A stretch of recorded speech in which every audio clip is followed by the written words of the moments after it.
¿Cómo están amigos de RPP Noticias? Bienvenidos a una nueva edición de nuestro segmento internacional. En esta oportunidad vamos a continuar hablando acerca del conflicto que existe actualmente entre Ucrania y Rusia. Las últimas noticias, digamos, que hemos tenido de este conflicto es que Ucrania ha anunciado que ha acordado con Rusia una suerte de cese temporal al fuego por razones humanitarias, sobre todo para evacuar a las personas que se encuentran en algunas ciudades ucranianas que están rodeadas por tropas rusas. Sobre esta situación y otros aspectos que tenemos que revisar, vamos a conversar con Miguel Ángel Rodríguez Mackey. Miguel Ángel es internacionalista y nos va a acompañar para analizar este panorama y para saber lo que realmente significa este cese al fuego temporal propuesto por Rusia y acordado con Ucrania. ¿Cómo está, Miguel Ángel? Bienvenido. Adriana, muchas gracias por la invitación, ¿eh? Muchas gracias a usted por acompañarnos y bueno, empezamos el segmento. Le estaba comentando este tema de Ucrania y este cese temporal. ¿Considera usted, profesor, que este es un progreso significativo entre el diálogo entre ambos países o simplemente es un acuerdo al que se ha llegado solamente por razones meramente humanitarias? Mira, primero yo quiero agradecerte la pregunta, porque Adriana, si uno mira las redes en el mundo, creo que hay una cierta confusión.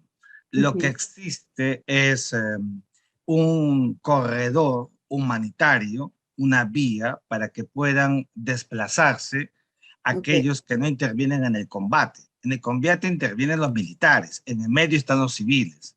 Como los civiles no participan del acto de guerra, entonces en la frontera bielorruso-ucraniana, donde se han reunido las partes, han decidido este corredor. Pero en el corredor hay alto el fuego, en tanto crucen, se movilicen. Fuera del corredor, el fuego, los bombardeos continúan. No ha habido ninguna detención desde que comenzó el proceso de invasión de Ucrania hace ya 8 días. Y esto es importante decirlo porque la idea de un corredor es la urgencia humanitaria. Ujú. Si esta vocación por el corredor conviene a ucranianos y conviene a rusos, en verdad, conviene a cualquier ser humano.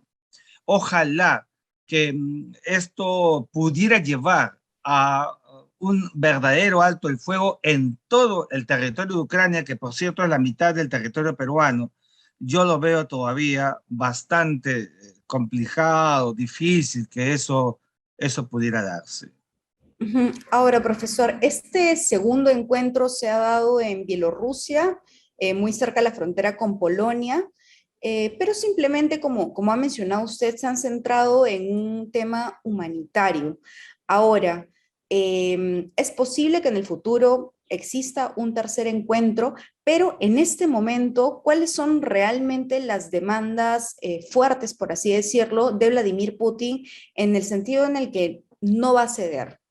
Mira, Adriana, qué bueno que preguntas esto porque en verdad que en las dos mesas de negociaciones que ha habido, ahí está el fracaso de ellas, es que en lo sustantivo de la petición maximalista, es decir, lo que más quiere Rusia, no se ha conseguido nada.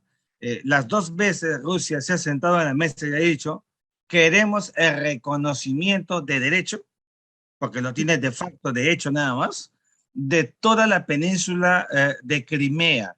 El territorio que está en la porción sur de Ucrania y que hace 8 años, como todos conocemos, fue anexado por Ujú. 1000 tanques que ingresaron sin un solo disparo y con un referéndum y ya es parte de Rusia según el derecho ruso, pero según el derecho internacional, según las Naciones Unidas, evidentemente es un acto nulo de toda nulidad. Rusia quiere que sea reconocido y legitimado.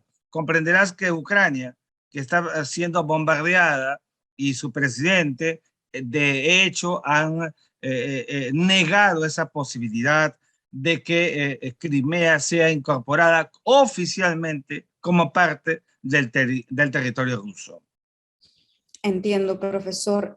Otro tema que quería tocar con usted y que también, como ha mencionado, está mucho circulando en las redes sociales, es este tema de que las tropas rusas han ocupado la mayor central de Ucrania. ¿Qué sabe Sí. sobre este tema y qué preocupación en realidad, si hay una preocupación real para el mundo por esta invasión, ¿no? Mira, Adriana, cada vez que se hable en el mundo del flagelo de las armas nucleares, esto que fue trágico luego de la Segunda Guerra Mundial, recordemos que con Hiroshima y Nagasaki, el lanzamiento de las bombas el 6 y el 9 de agosto del año 45, realmente sentó en el mundo esta incertidumbre de lo que puede ser el futuro, siempre produce incertidumbre, siempre produce miedo. Lo que acaba de pasar en Zaporizhia, que es la central termonuclear más importante, no solamente de Ucrania, sino también de toda Europa. Tiene 6 reactores atómicos, es bastante complicado, bastante grave.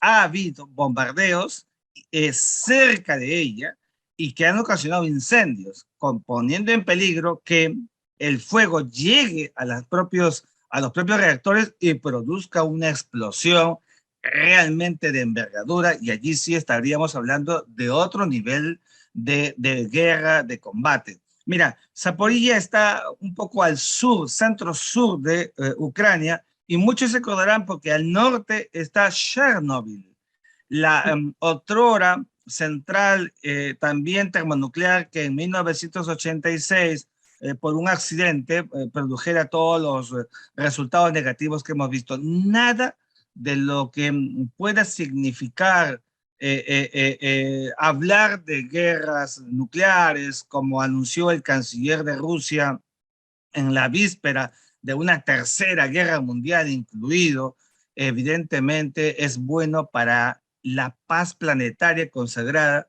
en el artículo 2 de la Carta de San Francisco, que es mandatoria. Todos los países deben verificar la paz como una obligación, ya no como un deseo. Lo que está pasando, evidentemente, es que esta situación en esta planta nuclear evidentemente crea zozobra y hace que aumente el número de migrantes, de refugiados, que ya va por cerca de 1 millón. Por cerca del el millón ya son bastante y precisamente hablando de refugiados, profesor, estábamos conversando antes de iniciar la entrevista de que ya existen en este momento 280 peruanos en Ucrania, de estos poco más de 30 ya han sido evacuados, ¿verdad? Sí, han sido evacuados, Adriana, cerca de 31 en las últimas horas, pero tenemos que decir que tenemos como muy bien precisas más de 280 o 290 peruanos registrados como consecuencia de lo que pasa en Ucrania, alrededor de 200. A mi juicio, esto tiene que avanzar, pero a un paso mucho más acelerado. Debió salir un avión de la Fuerza Aérea hacia los espacios cercanos a Ucrania, por ejemplo en Polonia. No ha sido así. Yo creo que allí hay que apretar el acelerador. Estamos hablando de vidas humanas. Mira, lo que acaba de pasar en Ucrania en 7 días es 1 millón de desplazados y de migrantes.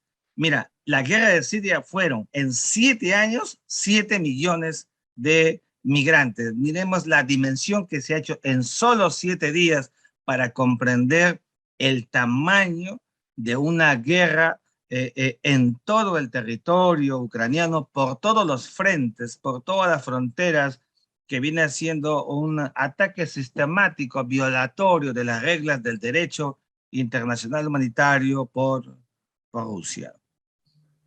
Ahora que me menciona este tema, Miguel Ángel, recuerdo las declaraciones del presidente ucraniano Zelensky, que dijo que el mundo prácticamente los había dejado solos.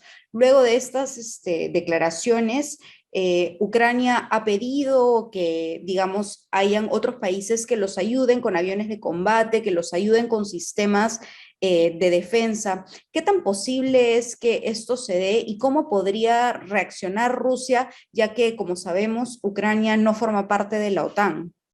Primero, Adrián, es importante decir que en el derecho internacional existe el principio de solidaridad internacional.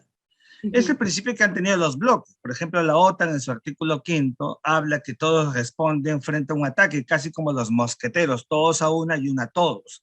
Lo que está pasando en las últimas horas, lo que confirma es la desventaja de Ucrania respecto del arsenal militar, del poderío militar bélico que tiene Rusia. Y entonces, claro, ante un presidente que se ha, digamos, asumido el rol que le corresponde como jefe de Estado, le pide a la comunidad internacional que no los dejen solos.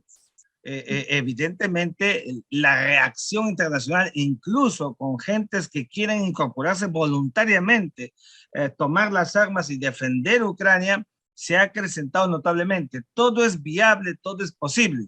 El tema pasa por tu buena parte de la segunda pregunta, es decir, ¿cómo va a reaccionar Rusia? Bueno, va a hacerlo como lo viene haciendo en los últimos días y horas, de manera reactiva, es decir, con arremetidas, con mayores bombardeos, sin respetar los convenios de Ginebra. Adrián, esto es muy importante. El artículo 1 y 2 de los convenios de Ginebra de 1949, que obligan a las partes en combate nunca intervenir a poblaciones, a civiles que no tienen nada que ver con el combate, transgrede y produce en consecuencia un delito que se denomina crímenes de guerra y que eso está tipificado en el sistema internacional. Es verdad, me decían algunos alumnos, que doctor, pero eso no está previsto porque Rusia no es parte de la Corte Penal Internacional. Eso es cierto, no es parte del Estatuto de Roma, pero tampoco Estados Unidos, pero así como luego de la Segunda Guerra Mundial, Adriana, se creó el Tribunal de Nuremberg para los generales de la Gestapo y de la SS, seguidores de Adolfo Hitler. Aquí también podría haber, ¿no?, una corte ad hoc para lo que pueda quedar de una masacre evidente, como está pasando contra la población civil, de manera que la reacción sería cada vez mayor, irrita por parte de una sociedad que sigue soportando los ataques de Rusia. Ujú. Profesor, usted ha mencionado muy claramente que este tema del cese al fuego es un tema temporal y por supuesto con fines humanitarios. ¿Por cuánto tiempo nos podríamos esperar este aparente cese al fuego? Porque como usted ha mencionado, no es real, pero ¿por cuánto tiempo podría existir este corredor humanitario para que las personas que están en Ucrania puedan evacuar a otros países? Excelente pregunta, Adriana, porque normalmente los corredores o las treguas o las determinaciones de alto de fuego son con plazos, nada es indeterminado. Eh, no conocemos específicamente de cuántas horas. Asumo que lo hacen en virtud de que será el tiempo en que haya evidencia incontrastable de gentes que se estén movilizando. Una vez que ello desaparezca, tú sabes que por los radares y por todos los sistemas informáticos y tecnológicos se conocen las movilizaciones. Una vez que eso acabe, entonces ya no tiene ningún sentido el corredor humanitario y seguramente van a proseguir los bombardeos, los ataques por parte de la invasión de Rusia y la defensa, hay que decirlo también, de Ucrania, que lo hace con todo lo que tiene a su alcance. Ujú. Profesor, viendo los últimos acontecimientos de estos días y sabiendo que pues ya se dio un segundo encuentro entre las autoridades ucranianas y rusas, ¿cuál es el panorama que usted podría esperar en los próximos días, ya que las cosas están cambiando rapidísimo? Adriana, adelanto que estoy terminando una columna grande de 3 páginas sobre el tema, pero con mucho gusto voy a adelantar. Yo lo que veo, Adriana, es que se va a producir de todas maneras una toma de Kiev por Moscú. Esto es inexorable, es el objetivo de Vladimir Putin desde hace 8 años. Él no ingresa en Ucrania para luego volver a la frontera sin ganar ningún rédito. En segundo lugar, creo que el Donbass terminará siendo de provincia separatista prorrusa en república independiente, y como república independiente enseguida un referéndum y finalmente la anexión a Rusia. Es decir, yo veo al final una situación geopolítica doblegada para Ucrania, dividida por el objetivo ruso de ganar los dos territorios. El que te decía al comienzo de Crimea, que ya lo tiene de facto hace 8 años, y de derecho, que lo quiere ganar por el derecho ruso como consecuencia de una negociación. Por eso es que Rusia, si logra llegar a Kiev, como que va a hacerlo, si no lo hace, es una derrota para Vladimir Putin frente al Kremlin y los halcones del Kremlin que están mirándolo. Si llega y logra el objetivo, empoderado estará Vladimir Putin para sentarse en una mesa que verifique lo que estamos diciendo, y seguramente esto que ya es una letanía, pero que todos sabemos, de que Ucrania no insistirá en integrar a la Organización del Tratado del Atlántico Norte, que es el bloque de la seguridad, que es, digamos, sale de las entrañas de la Unión Europea y de Estados Unidos, que surgió durante la Guerra Fría y que tuvo su contraparte luego por el Pacto de Varsovia. Los bloques de seguridad que creíamos del pasado siguen con sus mismos espíritus estando presentes. De otro lado, no habría justificación de una Rusia de intervenir por cuidar lo que Henry Kissinger decía siempre, el área de influencia, que es innegociable para los actores visibles, hegemones, como es el caso de Rusia, como es el caso de Estados Unidos de América. Entonces, profesor, como usted me menciona, es muy probable que Vladimir Putin tenga como objetivo principal la toma de la capital ucraniana, Kiev, pero de todas maneras hay un tema de las sanciones que se están aplicando progresivamente a Rusia. ¿Esto ha tenido un impacto en la imagen de Vladimir Putin frente al Kremlin? Yo creo que total. Primero decirte que la decisión de Estados Unidos lo ha reiterado Joe Biden en su discurso del Estado de la Unión hace 4 días. Es una posición de no intervenir en Ucrania, quiero decir, bastante sensata. Puede ser criticado Joe Biden, es verdad, pero está jugando a la paz, y la paz como escenario planetario prioritario. Y entonces, claro, una situación como esta conlleva evidentemente que hay que presionar a Rusia. ¿Y por dónde le dan? Por el lado más vulnerable de Rusia. ¿Cuál es? El económico. Y entonces por eso hemos visto toda una arremetida en todo el sistema financiero para hacer que colapse Rusia, presión para Vladimir Putin con un frente interno que tampoco es el mejor. Recuerda que perdió prestigio cuando hubo verificaciones de persecuciones sistemáticas contra sus opositores, hasta envenenamientos. Entonces, Vladimir Putin sabe que las presiones del sistema financiero internacional liderado por Estados Unidos para convertirle en una paria económica internacional están en camino. Me temo que el colapso no va a ser en lo inmediato. Rusia debe tener un plan de contingencia, ha debido preverlo, y entonces tarde o temprano eso se va a producir, pero versus una situación de colapso económico necesita un empoderamiento militar, y por eso creo que la toma de Kiev está dentro de sus objetivos prioritarios. Ok, profesor, muchísimas gracias por habernos acompañado. Me parece que ha resuelto todas las interrogantes que teníamos, y bueno, aprovecho para comentar que usted nos ha hecho llegar su última columna publicada en Diario Correo, en donde se explaya un poquito más comentando sobre este tema, ¿no? Sí, allí hago un desarrollo efectivamente de cuál sería el escenario maximalista en negociación, denominamos en diplomacia, lo que quiere una parte. En este caso, una Rusia en una mejor posición puede pedir hasta la luna, pero la negociación lo puede hacer retroceder.